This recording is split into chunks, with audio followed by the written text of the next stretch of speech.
Assalamualaikum dear students, hope you all are doing well. This is sir Zeeshan Sattar और आज मैं हाज़िर हुआ हूँ फर्स्ट ईयर केमिस्ट्री के चैप्टर नंबर 2 के फर्स्ट लेक्चर में।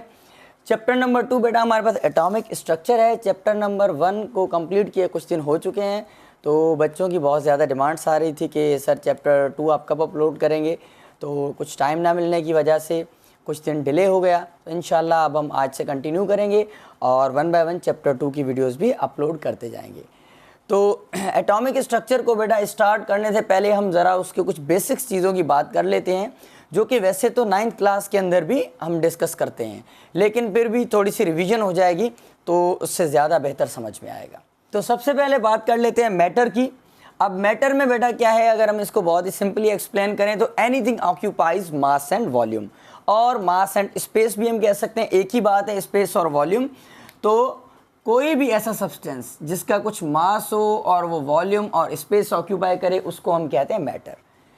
3 तो कॉमन स्टेट्स हैं हमारे पास, सॉलिड, लिक्विड और गैस, और उसके अलावा 2 और भी हमारे पास स्टेट्स हैं जो कि हमारे सिलेबस के अंदर शामिल है। वैसे तो और भी ज़्यादा हैं, लेकिन वो 2 हैं, एक प्लाज्मा और दूसरी है बॉस आइंस्टाइन कंडेंसेट। उनको भी इंशाल्लाह हम आगे चल के डिस्कस करेंगे। तो हमारे पास अर्थ में, दुनिया में, बल्कि कोई भी जो चीज़ है वो मैटर की बनी हुई है, ठीक है। अब उसके बाद हमारे पास कुछ जो डिस्कवरीज़ आई मैटर को और ज़्यादा फर्दर जिन्होंने क्लासीफाई किया, बहुत सारी डिस्कवरीज़ आई, कुछ गलत साबित हुई, कुछ काफ़ी हद तक सही हुई और कुछ जो है उनमें फिर मॉडिफिकेशन हुई, इस तरीक़े से आती गई। तो सबसे पहले ग्रीक फ़िलासफ़र थे जिसका नाम था एरिस्टोटल, जिसको उर्दू में अरस्तू भी कहते हैं। तो उसने ये कहा था कि जो हमारे पास यूनिवर्स है वो 4 बेसिक एलिमेंट से मिलके बनी है। कौन कौन से बेटा उसने कहे थे? एक उसने कहा था एयर, दूसरा वाटर, तीसरा फायर और चौथा अर्थ।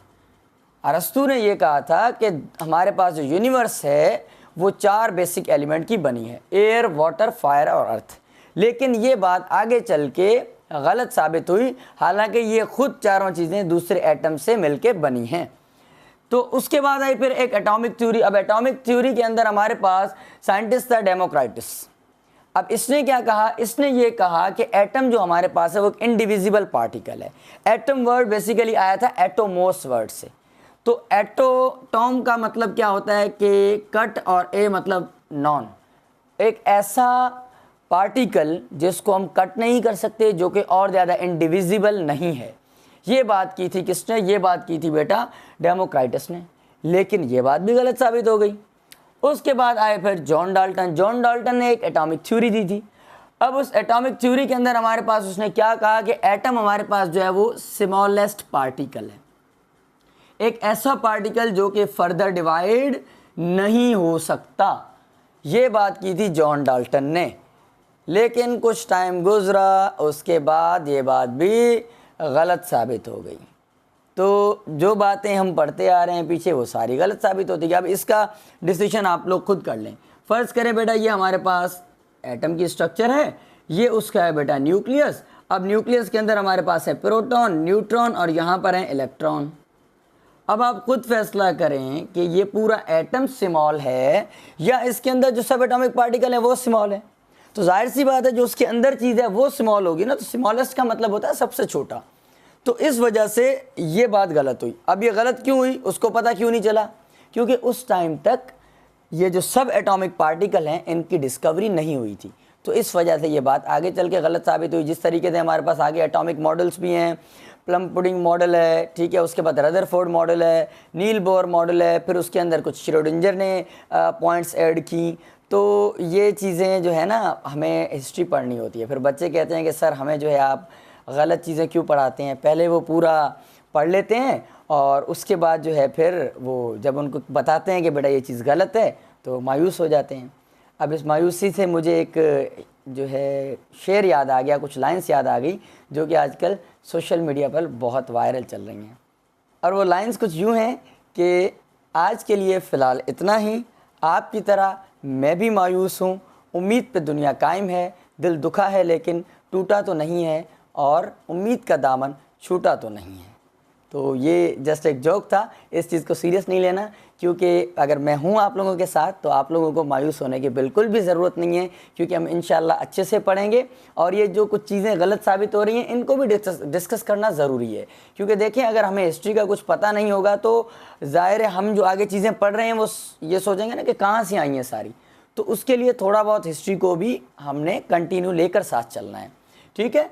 तो अब हम बात कर लेते हैं इलेक्ट्रॉन, प्रोटॉन और न्यूट्रॉन की। ये सब एटॉमिक पार्टिकल्स हैं जो कि टाइम टू टाइम डिस्कवर होते गए। तो बेटा इन डिस्कवरीज में सबसे पहले जो हमारे पास डिस्कवरी है वो है इलेक्ट्रॉन की डिस्कवरी। अब इलेक्ट्रॉन को किसने डिस्कवर किया था बेटा? Electron was discovered by mister J Thomson, और इसने 1897 में डिस्कवर किया था। इसी तरीके से बेटा प्रोटॉन को डिस्कवर किया था किसने? गोल्डस्टीन साइंटिस्ट ने 1886 में। और इसी तरीके से न्यूट्रॉन को डिस्कवर किया था मिस्टर जेम्स चैडविक ने 1932 में। अब हम ज़रा इनकी डिस्कवरीज़ की वन बाय वन बात कर लेते हैं कि किन किन मेथड से ये डिस्कवर हुए। वैसे तो ये 9th क्लास में प्रॉपर डिटेल टॉपिक हैं, लेकिन अब जाहिर है यहाँ पर हम उतना डिटेल में तो नहीं जा सकते, तो इतनी बात कर लेते हैं ताकि टॉपिक भी हमारा क्लियर हो जाए और बात भी पूरी हो जाए। तो बेटा इलेक्ट्रॉन किस मेथड से डिस्कवर हुआ था? इलेक्ट्रॉन मेथड हुआ था कैथोड रे एक्सपेरिमेंट जो किया था क्रूक्स ट्यूब के ज़रिए। कैथोड रे एक्सपेरिमेंट जो हुआ था उसके ज़रिए से इसको डिस्कवर किया गया था। अब ये कैसे हुआ था इसको शॉर्टली हम डिस्कस कर लेते हैं। अब इसमें हमारे पास ये एक क्रूक्स ट्यूब थी इस तरीके की। इस ट्यूब के अंदर एक साइड बेटा हमारे पास था एनोड, ठीक है, ये हमारे पास पॉजिटिव चार्ज जो है एनोड था, और इसी तरीके से यहाँ पर बेटा नेगेटिवली चार्ज हमारे पास जो इलेक्ट्रोड है ये कैथोड था, और इसको कनेक्ट किया गया था इलेक्ट्रिकल सोर्स से, ठीक है, जिससे इसको करंट मिल रहा था। और यहाँ से एक वैक्यूम रखा गया ताकि इसके अंदर जो गैस का प्रेशर है वो बहुत ही कम हो जाए। और जब यहाँ से हमने इसको कुछ वोल्टेज दिए, जब इसको करंट दिया बहुत ही लो प्रेशर पर, प्रेशर बेटा कैसा रखा गया? प्रेशर रखा गया लो प्रेशर, लो प्रेशर और हाई वोल्टेज। वोल्टेज हमारे पास हाई थे। जब इस तरीके से हमने यहाँ से करंट को पास करवाया तो क्या हुआ कि कैथोड से एनोड की तरफ कुछ रेज निकली, या हम इसको कहते हैं bluish streak of light. Bluish streak of light निकली जो कि बिल्कुल एनोड की तरफ गई, और इन रेज को नाम दिया गया क्या? कैथोड रेज का। अब ये जो कैथोड रेज हैं ये बनी हुई थी इलेक्ट्रॉन की, और इस तरीके से इनकी हुई थी डिस्कवरी। तो इन रेज की कुछ थोड़ी बहुत प्रॉपर्टीज़ की भी बात कर लेते हैं। तो ये रेज बेटा जो हैं ये स्ट्रेट लाइन में ट्रेवल करती हैं, ये रेज स्ट्रेट लाइन में ट्रेवल करती हैं कैथोड से एनोड की तरफ, फ्रॉम कैथोड टू एनोड। और उसके बाद ये रेज क्या करती हैं बेटा? प्रोड्यूस करती हैं शेडो। ये रेज शेडो प्रोड्यूस करती हैं जब भी इनके रास्ते में कोई ओपेक ऑब्जेक्ट रखा जाए। और उसके बाद इन रेज के पास क्या होता है बेटा? इन रेज के पास काइनेटिक एनर्जी मौजूद होती है। काइनेटिक एनर्जी इन रेज के पास मौजूद होती है। ये कैसे पता चला? ये इस तरीके से पता चला कि जब इस साइंटिस्ट ने क्या किया कि इस कैथोड रेज के अंदर एक लाइट पेडल व्हील को रख दिया, और जब उसके ऊपर कैथोड रेज स्ट्राइक हुई तो उससे क्या हुआ कि वो रोटेट करना, उसने घूमना शुरू कर दिया। तो उसने कहा कि ये रेज मैकेनिकल प्रेशर अप्लाई कर रही हैं, इसका मतलब ये है कि इनके पास काइनेटिक एनर्जी मौजूद है। और उसके बाद ये रेज जो है बेटा ये नेगेटिवली चार्ज हैं, इनकी जो है चार्ज वो क्या है बेटा? नेगेटिव चार्ज है इनकी। और इसकी चार्ज को जो डिस्कवर किया था वो किसने किया था? इसकी चार्ज को डिस्कवर किया था मिलीकेन साइंटिस्ट ने।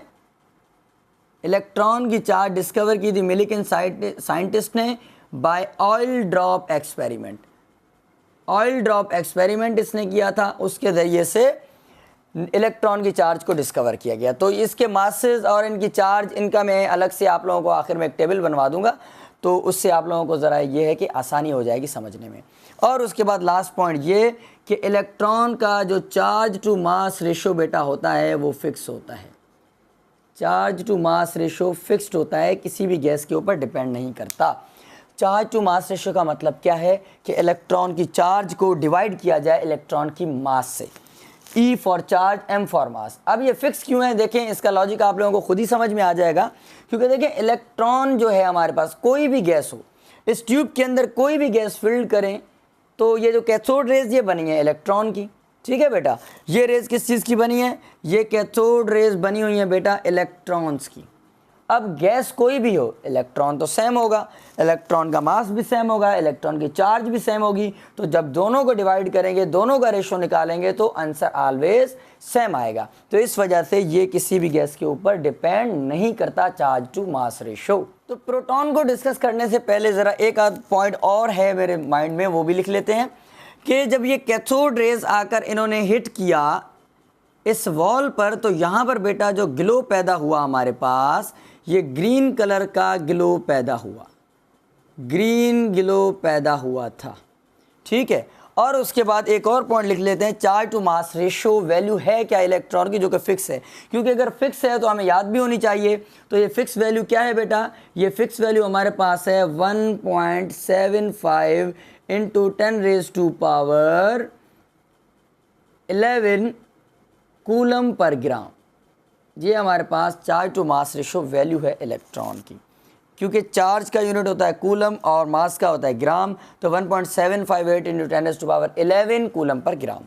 ये तो बात हो गई इलेक्ट्रॉन की। अब बात हम कर लेते हैं प्रोटॉन की।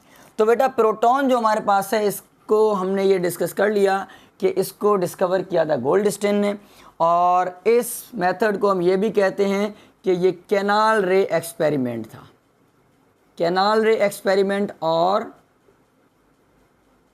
Positive charge. तो अब इसकी डिस्कवरी बिल्कुल इससे सिमिलर है, बस 19-20 फ़र्क है, वो मैं डिफरेंस आप लोगों को बता देता हूँ कि क्या है। अब इसके अंदर देखिए, हमने उसी सेम मेथड की, वैसी सेम वही हमने ट्यूब उठाई, कैथोड अपना क्रूक्स ट्यूब, और इस क्रूक्स ट्यूब के अंदर हमारे पास बेटा यहाँ पर ये है एनोड, और यहाँ पर ये हमारे पास है क्या बेटा, ये हमारे पास है कैथोड। ये आ गया एनोड और ये आ गया कैथोड। अब डिफरेंस इसके अंदर क्या है, डिफरेंस दोनों के अंदर ये है, मेन जो डिफरेंस है कि हमारे पास यहाँ पर जो कैथोड था, इसके अंदर बेटा स्मॉल स्मॉल होल्स थे, तो हम इसको कहते हैं कि this is perforated cathode. Perforated का मतलब क्या है कि इसके अंदर होल्स थे, तो ये परफोरेटेड कैथोड था। और जब इसको उसी तरीके से लो प्रेशर पर रखा गया, हाई वोल्टेज दिए गए, तो इसमें क्या हुआ कि कुछ रेज प्रोड्यूस हुई, और वो रेज किधर आई, वो रेज एनोड वाली साइड से कैथोड की तरफ आई, और इधर आकर इन्होंने स्ट्राइक किया, और यहाँ पर जब स्ट्राइक हुआ तो कैथोड की साइड पर यहाँ पर रेड कलर का ग्लो पैदा हुआ। इसकी डिस्कवरी में ग्रीन ग्लो था, यहाँ पर बेटा जो है वो रेड ग्लो है। अब ये जो लाइन्स आई, ये भी बिल्कुल बेटा स्ट्रेट लाइन में ट्रेवल करके आई। मैं बिल्कुल स्ट्रेट बना देता हूँ ताकि ये भी पॉइंट बच्चों के माइंड में ना रहे कि लाइन्स स्ट्रेट नहीं है। तो इस तरीके से इस तरफ आई। लेकिन यहाँ पर एक और समझने की बात है कि ये जो रेज़ हैं ये बनी है इलेक्ट्रॉन से, कैथोड से निकली एनोड की तरफ गई।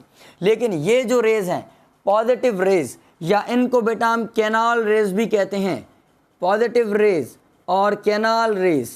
अब इनके लिए समझने की एक इम्पॉर्टेंट पॉइंट ये है कि ये रेज़ यहाँ से नहीं निकली, एनोड से नहीं निकली, तो फिर कहाँ से निकली हैं? तो फिर ये इस तरीके से निकली हैं कि देखें इस ट्यूब के अंदर जाहिर है कोई ना कोई बेटा गैस तो मौजूद होगी। अब अगर इसके अंदर गैस मौजूद है तो अब ये जो गैस है इसको ज़रा हम जूम आउट करके यहाँ जो है जूम इन करके यहाँ बाहर बना लेते हैं। ये आ गया बेटा इसका स्ट्रक्चर। अब क्या होगा? अब ये होगा कि जब यहाँ से कैथोड रेज स्ट्राइक करेंगी तो कैथोड रेज के स्ट्राइक करने से इस एटम में से, इस गैस में से इलेक्ट्रॉन निकल जाएगा। जब इलेक्ट्रॉन निकल जाएगा तो ये गैस क्या हो जाएगी बेटा? एटम से आयन में कन्वर्ट हो जाएगी, और जब एटम से आयन में कन्वर्ट होगी तो इसके ऊपर चार्ज आ जाएगी बेटा पॉजिटिव। तो इस तरीके से यहाँ पर पॉजिटिव आयंस बनते जाएंगे। अब ये जो पॉजिटिव आयंस बन गए तो जाहिर है ये पॉजिटिव आयन किसकी तरफ अट्रैक्ट होंगे? नेगेटिवली चार्ज एनोड की तरफ, कैथोड की तरफ अट्रैक्ट होंगे। तो इस तरीके से इन रेज की प्रोडक्शन होती है। तो ये बात आप लोगों को समझना ज़रूरी है कि हमारे पास जो पॉजिटिव रेज हैं ये प्रोटॉन की डायरेक्टली नहीं बनी हुई, ये अपना गैस की आयोनाइज होने से बन रही हैं, आयोनाइजेशन ऑफ गैस से ये रेज बन रही हैं। तो ये इसका जो है प्रोसीजर है इन गैसेस के बनने का। अब इसकी कुछ प्रॉपर्टीज़ हैं, उनको हम डिस्कस कर लेते हैं। मैं पहले ये इरेज कर लूँ ताकि इनकी प्रॉपर्टीज़ को हम डिस्कस कर लें।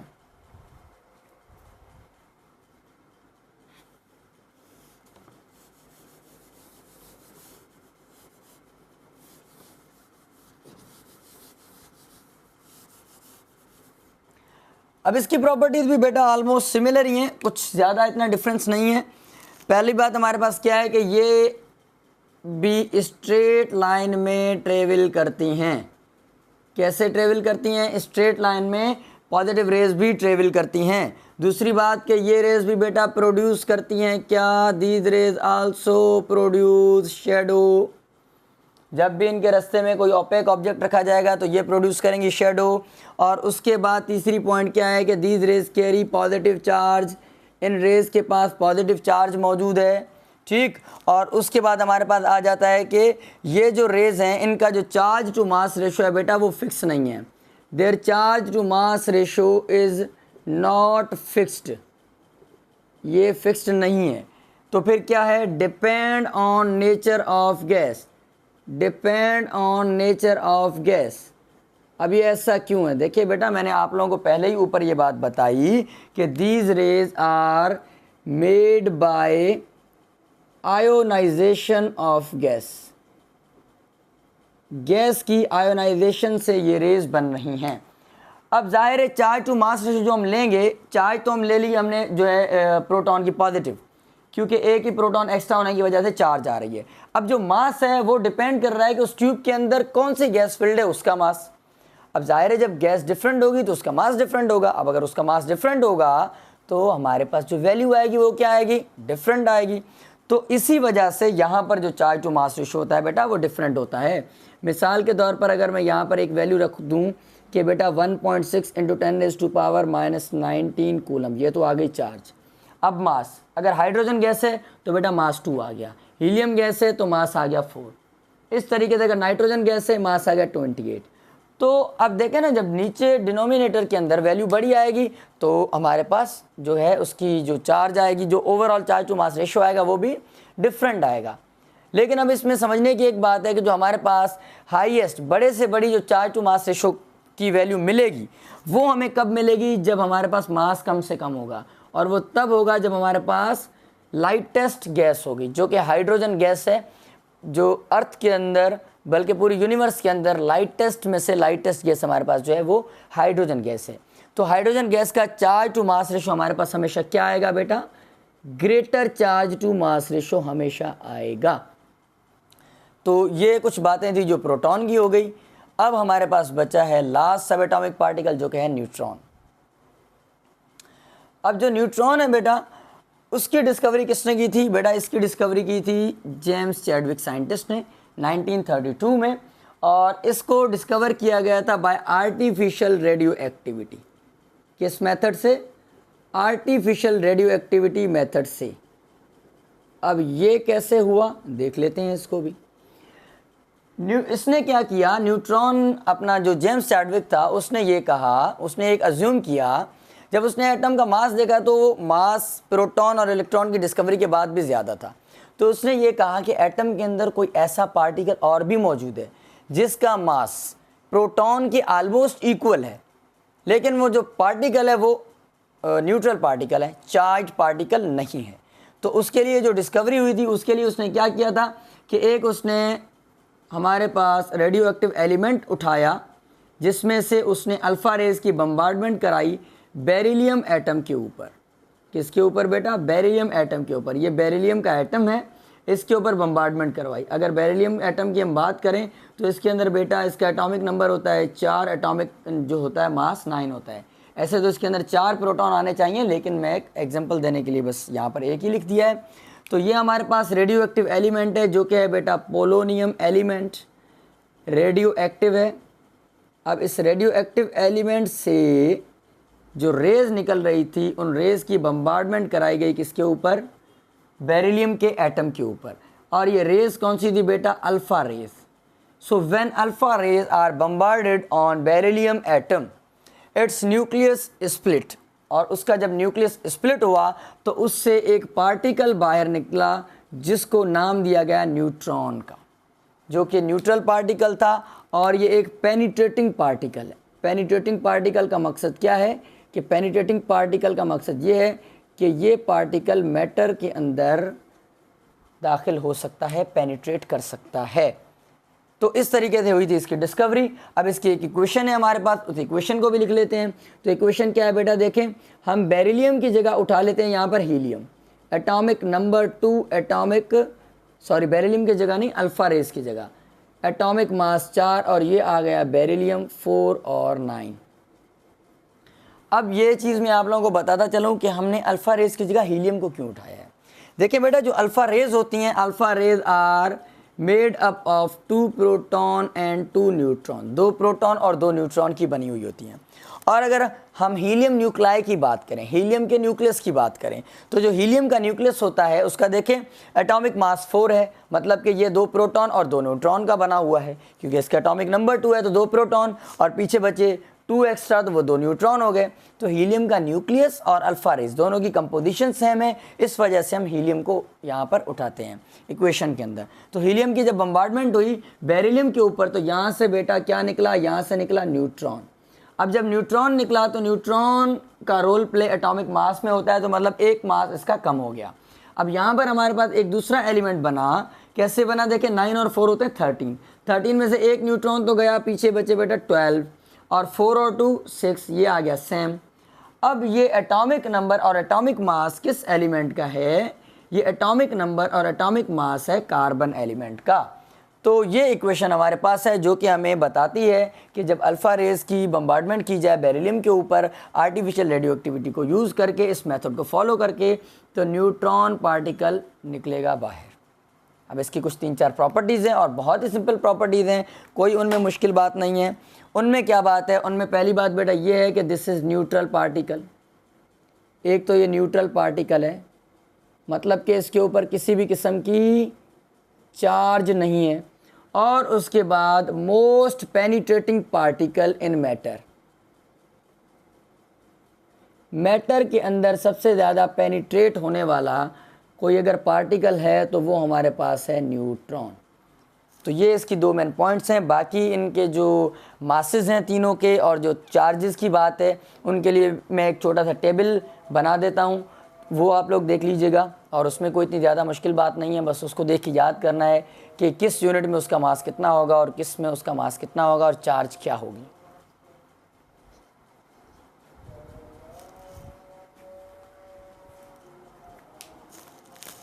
आज मेरी राइटिंग जो करो मुँह के होता ठीक है, रफ टफ सही या करें।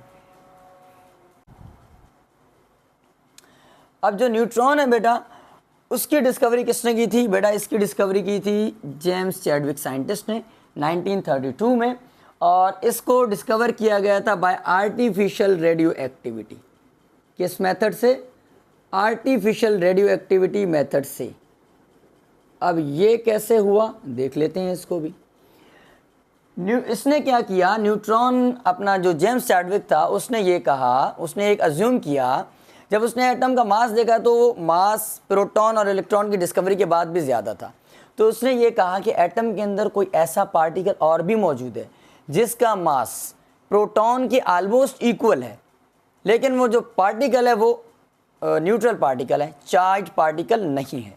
तो उसके लिए जो डिस्कवरी हुई थी उसके लिए उसने क्या किया था कि एक उसने हमारे पास रेडियो एक्टिव एलिमेंट उठाया, जिसमें से उसने अल्फ़ा रेज की बम्बार्डमेंट कराई बेरिलियम एटम के ऊपर। किसके ऊपर बेटा, बेरिलियम एटम के ऊपर। ये बेरिलियम का एटम है, इसके ऊपर बम्बार्डमेंट करवाई। अगर बेरिलियम एटम की हम बात करें तो इसके अंदर बेटा इसका एटॉमिक नंबर होता है 4, एटॉमिक जो होता है मास 9 होता है।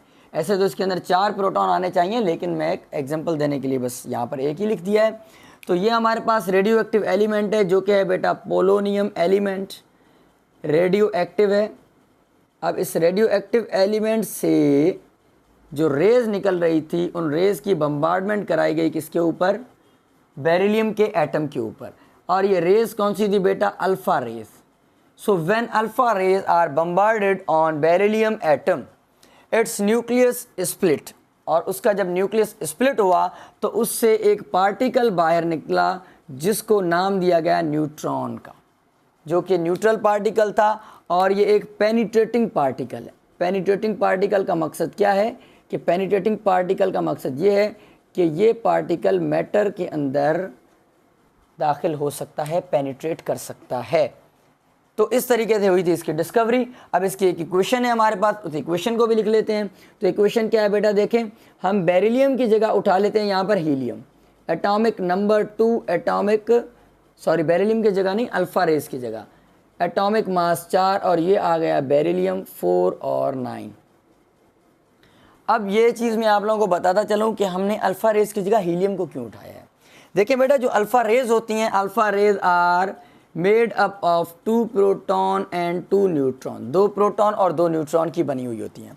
और अगर हम हीलियम न्यूक्लाई की बात करें, हीलियम के न्यूक्लियस की बात करें, तो जो हीलियम का न्यूक्लियस होता है उसका देखें एटॉमिक मास 4 है, मतलब कि ये 2 प्रोटॉन और 2 न्यूट्रॉन का बना हुआ है, क्योंकि इसका एटॉमिक नंबर 2 है तो 2 प्रोटॉन और पीछे बचे 2 एक्स्ट्रा, तो वो 2 न्यूट्रॉन हो गए। तो हीलियम का न्यूक्लियस और अल्फा रेज दोनों की कंपोजिशन सेम है, इस वजह से हम हीलियम को यहाँ पर उठाते हैं इक्वेशन के अंदर। तो हीलियम की जब बम्बार्डमेंट हुई बेरिलियम के ऊपर, तो यहाँ से बेटा क्या निकला, यहाँ से निकला न्यूट्रॉन। अब जब न्यूट्रॉन निकला तो न्यूट्रॉन का रोल प्ले एटॉमिक मास में होता है, तो मतलब एक मास इसका कम हो गया। अब यहाँ पर हमारे पास एक दूसरा एलिमेंट बना, कैसे बना, देखें 9 और 4 होते हैं 13 में से एक न्यूट्रॉन तो गया, पीछे बचे बेटा 12 और 4 और 2 6, ये आ गया सेम। अब ये एटॉमिक नंबर और एटॉमिक मास किस एलिमेंट का है, ये एटॉमिक नंबर और एटॉमिक मास है कार्बन एलिमेंट का।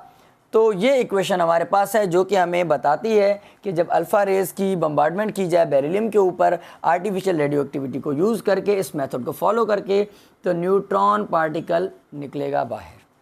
अब इसकी कुछ 3-4 प्रॉपर्टीज़ हैं और बहुत ही सिंपल प्रॉपर्टीज़ हैं, कोई उनमें मुश्किल बात नहीं है। उनमें क्या बात है, उनमें पहली बात बेटा ये है कि दिस इज़ न्यूट्रल पार्टिकल। एक तो ये न्यूट्रल पार्टिकल है, मतलब कि इसके ऊपर किसी भी किस्म की चार्ज नहीं है, और उसके बाद most penetrating particle in matter. Matter के अंदर सबसे ज़्यादा पेनिट्रेट होने वाला कोई अगर पार्टिकल है तो वो हमारे पास है न्यूट्रॉन। तो ये इसकी 2 मेन पॉइंट्स हैं। बाकी इनके जो मासेस हैं तीनों के और जो चार्जेस की बात है उनके लिए मैं एक छोटा सा टेबल बना देता हूँ, वो आप लोग देख लीजिएगा, और उसमें कोई इतनी ज़्यादा मुश्किल बात नहीं है, बस उसको देख के याद करना है कि किस यूनिट में उसका मास कितना होगा और किस में उसका मास कितना होगा और चार्ज क्या होगी। मेरे ये बस है समझ कुछ। ओके, तो अब हमारे पास ये एक टेबल है, इस टेबल के अंदर कुछ चीज़ें हैं वो आप लोगों को मैं बता देता हूँ, इसमें कुछ इतनी ज़्यादा मुश्किल बात नहीं है। तो इसके अंदर देखें बेटा, पहले हम बात कर लेते हैं इलेक्ट्रॉन की। तो यहाँ पर मास लिखा हुआ है AMU में, एटॉमिक मास यूनिट में, ये ग्राम्स में है, ये किलोग्राम में है, ये रिलेटिव चार्ज है और ये इलेक्ट्रिक चार्ज है, एक्चुअल वैल्यू इन कूलम्स। तो अगर इसके मास की बात करें इलेक्ट्रॉन की, तो AMU में 0.00055 AMU, और प्रोटॉन का 1.0073 और न्यूट्रॉन का 1.0086। तो इतना ज़्यादा प्रोटॉन और न्यूट्रॉन में डिफरेंस नहीं है। अगर हम मासेस की बात करें तो हम इनमें ये भी बात करते हैं कि जो इलेक्ट्रॉन है हमारे पास, या ऐसे कह लें कि proton is 1836 times heavier than electron. Electron से प्रोटॉन 1836 मरतबा हैवियर है, या इलेक्ट्रॉन 1836 टाइम लाइटर है। तो इस तरीके से भी हम कह सकते हैं। और अगर यहीं पर मैं बात करूं न्यूट्रॉन की, तो यहाँ पर हम बाकी सब बिल्कुल सेम लिखेंगे, neutron is 1837 times heavier than electron, क्योंकि प्रोटॉन और न्यूट्रॉन के मासेस में इतना डिफरेंस नहीं है, ऑलमोस्ट दोनों का मास सिमिलर है, सेम है। अब अगर हम ग्राम्स में बात करें तो इलेक्ट्रॉन का 9.11 × 10⁻⁻28 और प्रोटॉन का हमारे पास है 1.673 और इसका 1.674।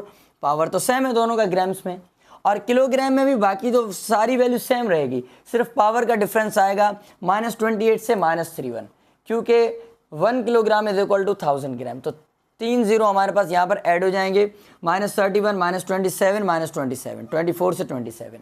रिलेटिव चार्ज की बात करें तो इलेक्ट्रॉन की -1, प्रोटॉन की +1 और न्यूट्रॉन न्यूट्रल है तो 0 आ जाएगी।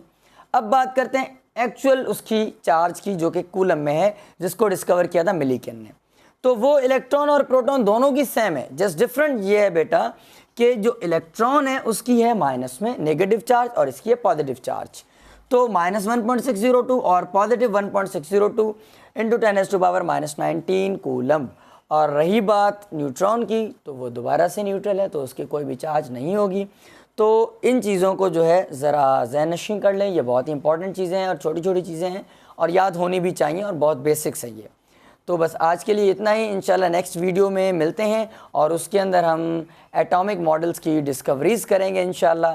कुछ जो पीछे वाली हैं दोबारा से कुछ हिस्ट्री को देख लेंगे और ज़्यादा फोकस रखेंगे आगे जो हमारे मेन टॉपिक्स हैं उनके ऊपर।